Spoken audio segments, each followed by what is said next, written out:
Владата донесе препорака вработените во продавниците и киосците да работат и за време на новогодишните и божикните празници.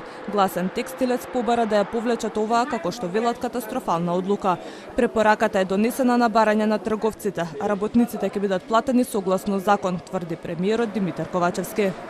Сметам дека за овој закон ќе продолжи дискусијата и во текот на 2024 година и се надевам дека доколку бидат правени измени кои што ги бараат дел од индустријата и дел од другите дејности, тогаш тие на обострано задоволство ќе бидат направени, секако и на задоволство на работниците, на задоволство на синдикатите, бидејќи на крајот на денот овој закон се однесува и на работниците, меѓутоа и на работодавците.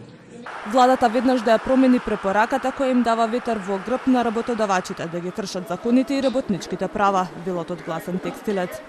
Сведоци сме дека преку времената работа, работата на празник и во ден на неделен одмор не се плаќа од мнозинството приватни фирми. Гласен текстилец даде особен ангажман да има забрана за работа во недела на огромен дел од дејностите. Сепак, владата сега им дава препорака на работодавачите да го кршат законот кој тие го донесоа, базиран на наши долгогодишни барања.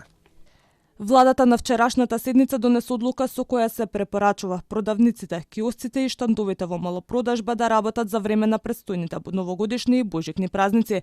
Целта на оваа препорака според Министерството за економија е да им се излезе во пресред на потребите на граѓаните за време на празниците, но и поради зголемената посетеност на туристи низ целата држава.